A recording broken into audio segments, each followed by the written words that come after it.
Hello, কি অবস্থা সবার? সবাই কেমন আছেন? আজকে কথা বলবো কোন কোন টিপস ফলো করে মেসেঞ্জারের মাধ্যমে আমরা আমাদের বিজনেসের সেলসকে ইনক্রিজ করতে পারি। আমি আপনাদেরকে টোটাল 12টা ফর্মুলা শেয়ার করব, যেগুলো ফলো করে সহজেই আপনি আপনার বিজনেসের সেলসকে আরও এক ধাপ এগিয়ে নিয়ে যেতে পারবেন। চলেন তাহলে শুরু করা যাক। নাম্বার 1, গ্রিটিং মেসেজ সেট করা। কাস্টমারের নাম ব্যবহার করে একটা গ্রিটিং মেসেজ সেট করে রাখুন। যেমন আমি একটা এক্সাম্পল দিচ্ছি।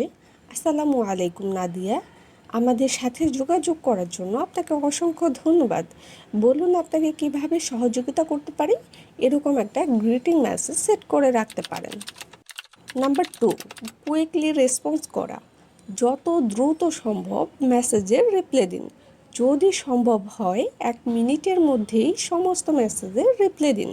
কারণ ইউনিভার্সিটি অফ ক্যালিফোর্নিয়ার প্রফেসর ডক্টর গ্লোরিয়া মার্ক এর এক গবেষণায় তিনি বলেন, বর্তমান সময়ে আমরা প্রতি 47 সেকেন্ড পর পর আমরা আমাদের সিদ্ধান্ত পরিবর্তন করি।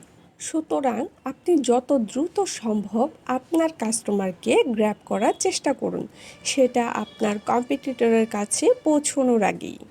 Number 3, message tonality. যে ভাষায় বা যে টোনে কথা বলছে তার সাথে সেই ভাষায় বা সেই ল্যাঙ্গুয়েজে কথা বলুন। এতে সে সহজেই আপনাকে আপন ভাবতে শুরু করবে, যার ফলে তার সাথে লং টার্ম রিলেশন এর একটা সুযোগ তৈরি হবে। Number 4, automatic message. Automatic message set করুন যাতে আপনার বিজনেসের ওয়ার্কিং আওয়ারের বাইরেও কোনো কাস্টমার যদি নক করে তাহলে সে যেন খুবই ভরসা সম্পন্ন একটা মেসেজ পায়, ফ্রড বা প্রতারক ভাববার কোনো সুযোগ না পায়। যেমন আপনি এরকম লিখতে পারেন যে, আসসালামু আলাইকুম, হ্যালো আব্দুর রহিম, আমাদের সাথে যোগাযোগ করার জন্য আপনাকে অসংখ্য ধন্যবাদ। আমাদের প্রতিনিধি খুব শীঘ্রই আপনার সাথে যোগাযোগ করবে। সে পর্যন্ত সময় দিয়ে সাথে থাকবেন প্লিজ। Number 5, comments reply. যত দ্রুত সম্ভব কমেন্টসের রিপ্লাই দিন। ইয়েস বা নো বা শর্ট অ্যান্সারগুলো কমেন্টস রিপ্লাইয়ের মধ্যেই দিয়ে দিন। সবাইকে ইনবক্সে অফার করার দরকার নেই। এতে নতুন যারা আসে কমেন্টস করতে তাদের মনে একটা কনফিউশনের সৃষ্টি হয়। মনে রাখবেন, আপনার উদ্দেশ্য কিন্তু সেল করা। আপনি সারাদিন মেসেজ করলেন কিন্তু কোনো সেল হলো না, তাহলে আলটিমেটলি কিন্তু কোনো লাভ হবে না। Number 6, you should talk to humble. অর্থাৎ কাস্টমারের সাথে সবসময় নম্র ও বিনয়ীভাবে কথা বলুন। Number 7, customer needs. সর্বোচ্চ চেষ্টা করুন কাস্টমারের নিডস ফিল আপ করতে।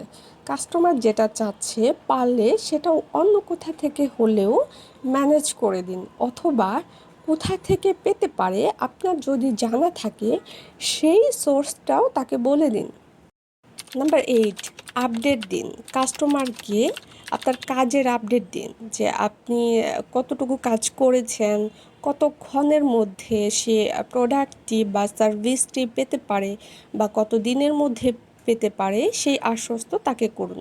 কোনো একটা প্রোডাক্ট অর্ডার করার পর মানুষ উদ্গ্রীব থাকে, সে প্রোডাক্টটি ঠিক থাকবে কি না, আসলে সে পাবে কি না, নানা রকম প্রশ্ন তার মধ্যে ঘুরতে থাকে। সুতরাং তাকে আপডেট দিয়ে আশ্বস্ত করুন। Number 9, customer feedback. কাস্টমারের কাছ থেকে প্রোডাক্টের ফিডব্যাক নিন।